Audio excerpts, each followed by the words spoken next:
बच्चों, let's see the question. The question says the distance v of the real image formed by a convex lens is measured for various objects distance u.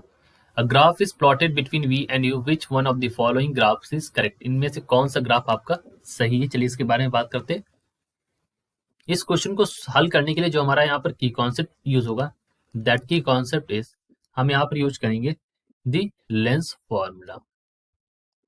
ठीक है, lens formula क्या होता है? ये कहता है 1/v minus of 1/u is equal to 1/f।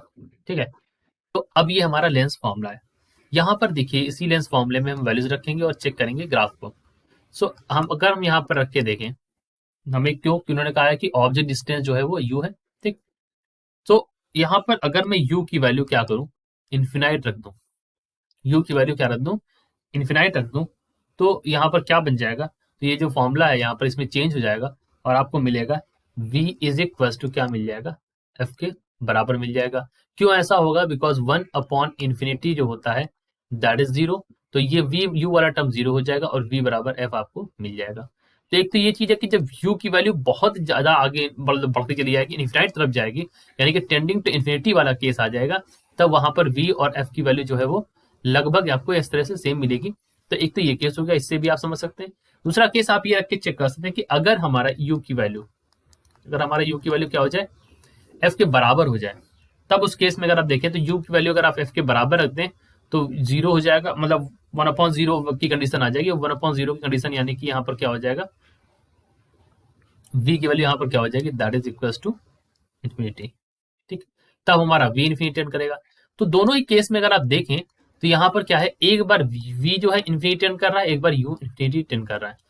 तो v infinity tend कर रहा है और u इन्फिनिटी टेंड कर रहा है, तो ये कंडीशन किसकी होती है? This is the condition of rectangular parabola. ये कंडीशन है रेक्टेंगुलर पैराबोला की। अब रेक्टेंगुलर पैराबोला का कर्व हम आपको अगर बताएं तो वो जो कर्व बनता है वैसा कर्व इस तरह से बनता है, लाइक दिस। यहाँ पर v और u अगर मैं मेंशन कर दूं तो रेक्टेंगुलर पैराबोला का जो आपको कर्व दिखाई देगा, that curve is like this. ठीक, तो ऐसा कर्व अगर आप देखें तो ऑप्शन नंबर डी में ही आपको दे रखा है। ठीक है, तो यही वाला हमारा करेक्ट ऑप्शन है। बाकी सारे ऑप्शंस को भी हम एक बार समझा देते हैं। देखिए यहाँ पर ये जो ऑप्शन है, यहाँ पर उन्होंने कहा कि जितनी v की वैल्यू बढ़ रही है इतनी u की वैल्यू बढ़ रही है, तो ये तो यहाँ पर नहीं होगा, हो रहा है ऐसा, तो इस वजह से गलत है। ये कर्व जो है ये भी सही नहीं है, इसमें भी इशू है, बिकॉज यहाँ पर इन्होंने v यहाँ पर रखा है, u यहाँ पर रखा है और कुछ इस तरह से कर्व बनाए, तो वो जो रेक्टेंगुलर मतलब पैराबोला और जो कंडीशन है वो पैराबोलिक कंडीशन तो यहाँ सेटिस्फाई हो ही नहीं रही है। ये कंडीशन भी इसमें गलत। सी वाले में क्या है कि यहाँ पर देखिए इस पोजीशन पर पहुंचने के बाद ऑटोमेटिक v की वैल्यू कम जा रही है, मतलब कम हुई जा रही है, u की वैल्यू बढ़ती चले, तो क्या ऐसा पॉसिबल तो है नहीं कि एक कंडीशन ऐसी आ जाए जहां पर आप u की वैल्यू बढ़ाएं और v की वैल्यू ऑटोमेटिक उसके लिए गिर जाए। मतलब ऐसा तो होता नहीं, जितना आप ऑब्जेक्ट को वैरी करेंगे उतना ही इमेज की डिस्टेंस पर भी कम या ज्यादा होता रहता है। तो ये तो नहीं कि ये बढ़ती रहे और ये कम होती है, तो ऐसा नहीं पॉसिबल, तो ये भी हमारा गलत हो जाता है। ये वाला केस सही है, बिकॉज यहाँ पर रेक्टेंगुलर पैराबोला वाली कंडीशन सेटिस्फाई हो रही है।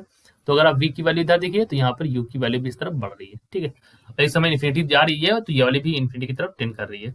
तो यही हमारा करेक्ट ऑप्शन है। So I hope you understood it well. Best of luck.